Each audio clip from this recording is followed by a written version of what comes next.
homologs. Okay, so for homologs for male structures, right?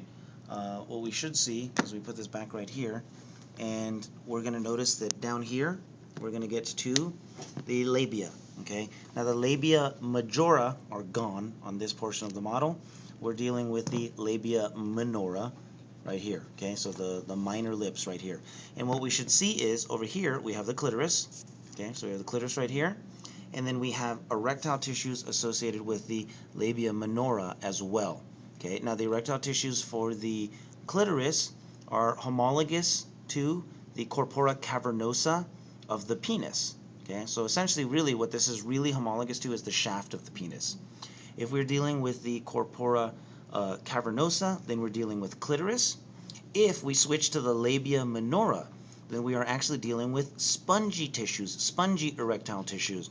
And these tissues are homologous to the corpus spongiosum, which forms the bulb of the penis in the male. Okay, it's homologous to the bulb of the penis.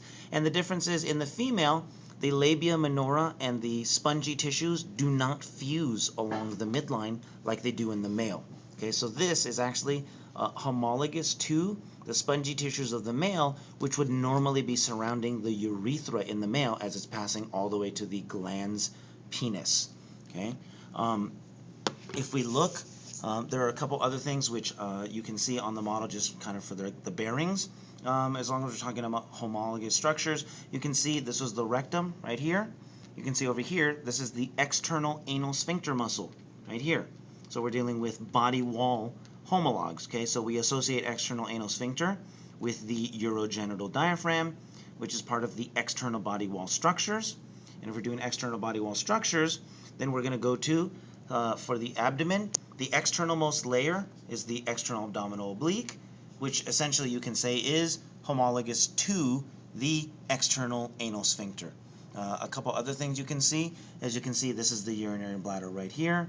So this represents the median ligament of the bladder, which is going right here to the umbilicus. So this is where the umbilicus would be, and you can see here's the median ligament of the bladder coming along.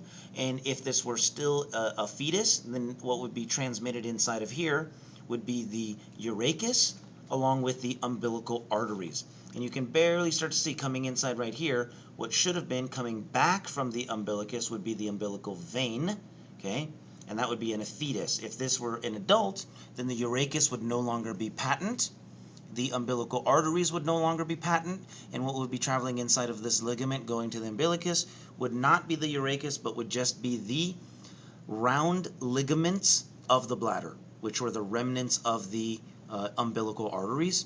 Coming through here, what used to be the umbilical vein would end up becoming the round ligament of the liver. So I think that's all for homologs.